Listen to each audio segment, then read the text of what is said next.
Creators, protectors, destroyers. This is Vaksh, where the gods speak. Before time could count its first moment, before the stars could shine, before the universe took its first breath, I existed. Not as I am now, but as a presence, waiting to take form. My birth was not ordinary, nor was it simple. It was an event that shook the heavens, a story woven into the very essence of creation. You know me as Ganesha, the remover of obstacles, the Lord of wisdom, the guardian of new beginnings. But do you know how I came to be? Listen closely. The tale begins in the sacred abode of Kailash, where my mother, Parvati, resided. She, the goddess of power, wished for a son, not just a child, but a guardian, a being of unwavering devotion. And so, from the essence of her being, from the sandalwood paste on her body, she shaped me. With her divine breath, she gave me life. I opened my eyes, and my first sight was my mother, my creator, my purpose. She embraced me and said, "You are my son, my protector, my unwavering strength." And so, I was born not from the cycle of human birth, but from the will of the divine itself. But no story of creation is without trial. My purpose was tested before I could even understand it. One day, as my mother bathed, she asked me to guard the entrance to our home, allowing no one to enter. And I obeyed. My mother's word was law, her wish my duty. But fate had other plans. From afar, my father, Shiva, returned from deep meditation, only to find me, an unknown boy, blocking his path. He did not recognize me, nor did I know him as my father. And so we stood against each other, unaware of the blood that tied us. I refused to let him pass. He demanded entry, and when the gods themselves tried to intervene, I fought. I fought not with anger, but with duty. I fought because I was created to protect, because I was meant to stand against all who sought to disrupt my mother's will, but even the strongest will has its limits. Shiva, the destroyer, unleashed his power, and before I could react, my head was severed. The skies trembled. The mountains shook. Darkness loomed over Kailash. And then, silence, but my story was far from over. Death was never meant to be my end. It was only the beginning. Darkness surrounded me, but my story was far from over. My mother's cries echoed through the heavens, her grief shaking the very core of existence. The gods watched in silence, for none dared to challenge the wrath of Mahadeva, the destroyer. But even destruction bows before love, and my father, Shiva, saw the pain he had caused. The realization struck him like a bolt of thunder. He had not slain an enemy, but his own son. Parvati's sorrow turned into fury, and with divine power, she threatened to bring the cosmos to ruin. "Return my son," she commanded, her voice filled with the force of creation itself. The gods pleaded, the universe trembled, and Shiva, in his wisdom, knew that what was lost must be restored. He turned to his companions and spoke, "Go forth, find the head of the first living being you see, and bring it to me." Through forests and rivers, through mountains and valleys, they searched until they found a mighty elephant resting beneath the shade of an ancient tree. With reverence, they took its head and returned to Kailash. And so, with his divine power, Shiva placed the elephant's head upon my lifeless body. The breath of the cosmos filled my form once more, and I awakened, transformed. No longer just a guardian of my mother, no longer just a child, I had become something far greater. I had become Ganesha, the one who bridges the mortal and the divine, the remover of obstacles, the Lord of wisdom, and with this rebirth came a gift, a blessing that would define my purpose. The gods themselves bowed before me, for even they knew the power that now resided within me. From this moment forth, declared Shiva, no prayer, no endeavor, no beginning shall be complete without first seeking the blessings of Ganesha, and so, my name became the first uttered before all new journeys, my presence invoked at every threshold of life. From the ashes of loss, I had risen, not as a mere child, but as a god who would forever guide those who seek wisdom and success. But my story does not end here. For beyond my rebirth lay a path filled with lessons, battles, and the eternal dance of wisdom and devotion. With my rebirth, a new path was set before me. I was no longer just the son of Parvati, no longer just a guardian of her door. I had become something greater, a force that even the gods revered. But why? Why is it that before any prayer is offered, my name must be spoken? Why must every new beginning pass through my blessing? This is a question asked by many, and today I shall reveal the truth. The universe moves with purpose, guided by unseen forces, shaped by trials and obstacles.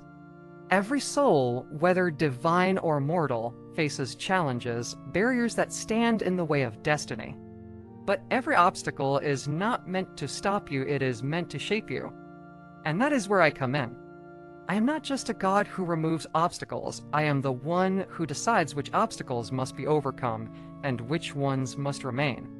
For not all barriers are meant to be destroyed. Some are placed to protect you from paths not meant to be walked. Long ago, the gods themselves sought an answer to a great mystery. Who among them was the greatest? Who deserved the first offering in every prayer, every ritual, every endeavor? The question remained unanswered, for all were powerful, all were divine. And so, a test was devised, a race around the universe. Whoever could complete it first would earn the right to be worshipped before all others. The mighty Kartikeya, my brother, mounted his peacock, his eyes burning with determination. With the speed of the wind, he soared across the cosmos, traveling through worlds, across galaxies, witnessing the grandeur of creation itself. And yet, I remained still. I did not chase the stars, nor did I seek to outrun time itself. Instead, I walked in a simple circle around my parents, Shiva and Parvati. When they asked why, I smiled and spoke, "The universe is vast, but no creation is greater than the ones who gave me life. By walking around you, I have traversed all that truly matters." The gods stood in awe, for I had not won with speed, but with wisdom. The greatest journey is not measured in distance, but in understanding. And so, the truth was revealed. It is not brute strength or blind ambition that leads one to victory, but wisdom, devotion, and the ability to see beyond what the eyes perceive. From that moment forth, it was decreed in every prayer, in every sacred rite, my name would be spoken first. For without wisdom, without understanding, no endeavor can truly succeed, and so I became the first to be worshipped, the guardian of new beginnings, the remover of obstacles, not because I destroy all barriers, but because I reveal the path through them. But my purpose did not end there, for I would go on to guide not just gods, but mortals as well, teaching them the secrets of success, devotion, and the balance between wisdom and humility. I am known by many names: Vighnaharta, the remover of obstacles, Buddhipriya, the bestower of wisdom, and Lambodera, the one with a vast belly, which holds the infinite mysteries of existence. But what truly makes me who I am? What powers do I wield that make even the gods seek my blessings? The answer lies in understanding my form. Every aspect of my being holds a secret, a hidden strength, a deeper meaning that shapes the universe itself. Look at my large elephant head. It is not by chance that I bear this form. The elephant is a creature of immense wisdom and strength, yet it moves with grace, unshaken by storms, undeterred by obstacles. My head symbolizes the power of knowledge, the ability to see beyond illusions, to hear the unspoken truths, and to think before acting. True power does not lie in brute force, but in wisdom that guides action. My small eyes, sharp and focused, teach the lesson of concentration. In a world of endless distractions, only those who master focus can reach their true potential. My large ears, ever listening, remind all that wisdom is gained not by speaking, but by hearing, by learning from every sound, every whisper of the universe. My single broken tusk, a tale of sacrifice and duty lies within it. For when the great sage Vyasa sought a scribe to pen the epic of Mahabharata, none could match the speed of his words.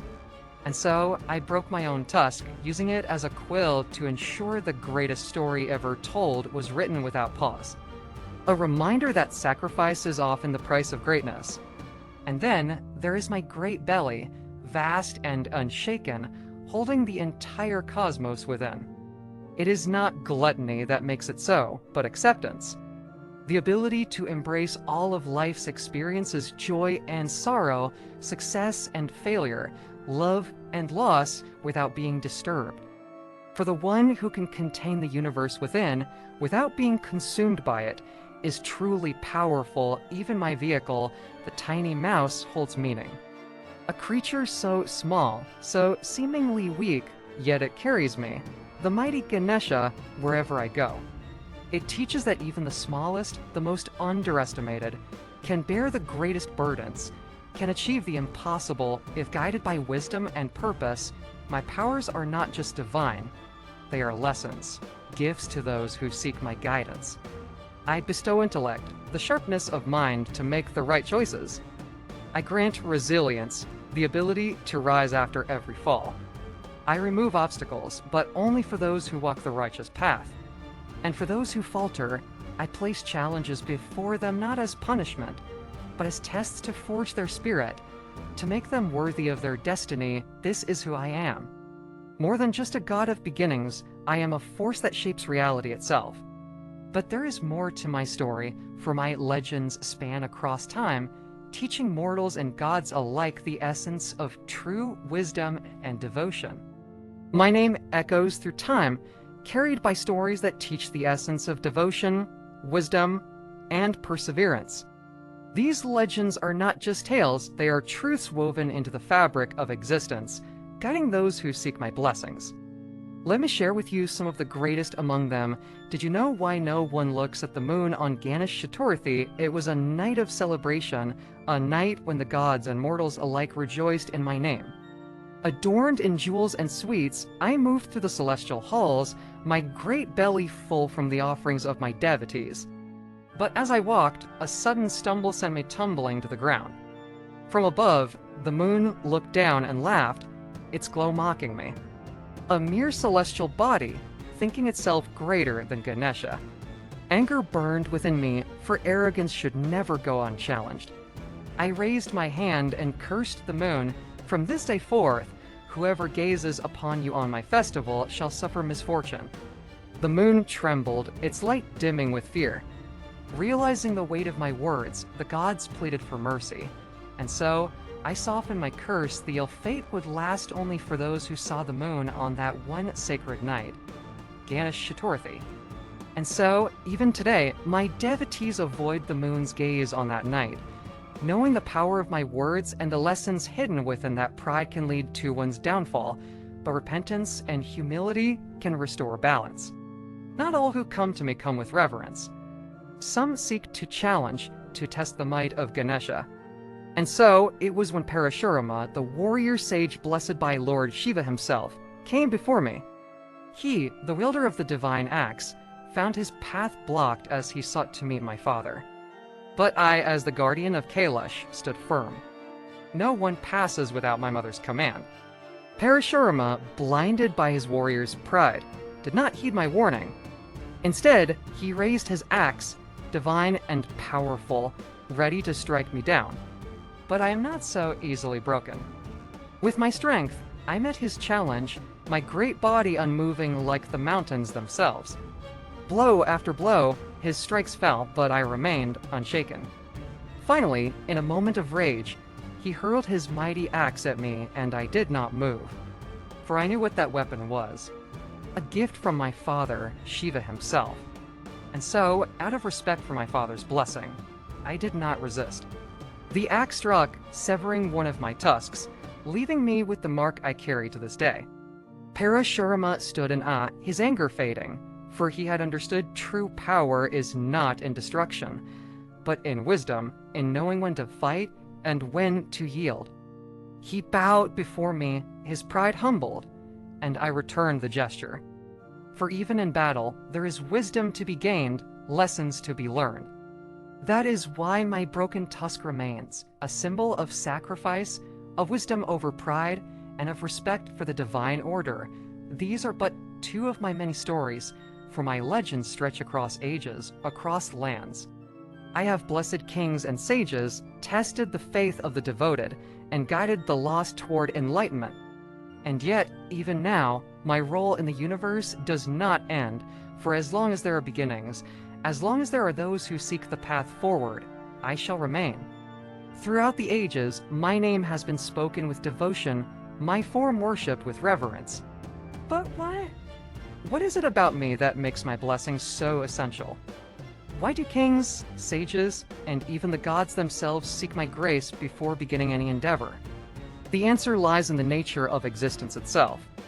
Life is a path filled with obstacles, some seen, others hidden. A merchant prays to me before opening his shop, a student seeks my blessing before an exam, a warrior invokes my name before battle, and a devotee folds their hands before stepping onto a sacred journey. They do not do so merely out of tradition. They do so because they understand success is not in strength alone, nor in mere desire, but in wisdom, in clarity, in the removal of the unseen barriers that hinder progress. And so, I am worshipped in many ways, each method holding meaning. Each ritual reflecting the truths I represent. The sweet modaks offered to me, filled with knowledge and wisdom, remind my devotees that the reward of learning is sweet. The red durva grass, simple yet sacred, represents humility, a virtue needed to truly receive divine grace. My devotees circumambulate my idol, just as I once circled my parents, acknowledging that all wisdom begins with honoring the roots of one's existence. On Ganesha Chaturthi, my grand festival, I descend to the homes and hearts of my devotees. Idols of my form are crafted with devotion, prayers are sung with joy, and faith fills the air. For 10 days, I reside among my children, blessing them with wisdom, prosperity, and strength. But then, I must return. As my idol is immersed in the waters, the lesson is revealed: nothing in this world is permanent. Just as I come, I must go, reminding all that life moves in cycles, that attachment must never overshadow truth. But though my form dissolves, my presence remains. I am not merely in stone or clay, I am in the hearts of those who remember my teachings, who walk the path of wisdom and devotion, and so, my blessings reach far and wide, touching lives in ways unseen. Some pray for wealth, and I grant them the wisdom to create it. Some pray for success, and I bless them with the clarity to achieve it. Some pray for strength, and I give them the courage to face their battles. But always remember, my blessings are not mere gifts, they are keys that open doors to those who are ready to walk through them. This is why I am worshipped first, why my name is spoken at every new beginning. For without wisdom, even the greatest endeavors crumble. Without guidance, even the strongest falter. And without devotion, even the most powerful remain lost. I am not bound by time. I am not confined to temples. I do not exist only in statues or scriptures. I am beyond form, beyond space, beyond limitations. My presence is eternal, woven into the very fabric of existence itself. In every new beginning, I am there. When a child takes their first steps, I am there, guiding them forward. When a student opens a book, seeking knowledge, I am there, sharpening their mind. When a devotee embarks on a journey, I walk with them, clearing their path. Even when the gods prepare for great endeavors, they invoke my name first, for they know without my blessings, obstacles will rise. But with my presence, even the impossible becomes possible. I exist in the hearts of those who seek wisdom, in the actions of those who strive with determination, in the thoughts of those who embrace clarity. My presence is felt in the stillness of meditation, in the energy of devotion, in the courage of those who refuse to be defeated by life's trials. And yet, my form is ever-changing. I have been worshipped across lands, across civilizations, in countless ways. Some see me as a child, playful and wise beyond years. Some see me as a protector, fierce in my defense of righteousness. Some see me as a sage, a giver of wisdom beyond the understanding of mortals. And yet, in all these forms, I remain the same, the remover of obstacles, the giver of wisdom, the one who lights the path for all who seek to walk it. I am not just a god of the past. I'm a force that moves through the present, shaping the future. Even today, my stories are told, my presence invoked, my teachings followed. For as long as there are dreams to chase, challenges to overcome, and wisdom to seek, I shall remain. So remember, whenever you stand at the threshold of a new journey, whenever you face a challenge that seems insurmountable, whenever you seek guidance in a world filled with uncertainty, call my name. Not merely in prayer, but in action. Walk with faith, act with wisdom, and fear nothing. For I am Ganesha, and my blessings are with those who strive with devotion, wisdom, and courage. Hum.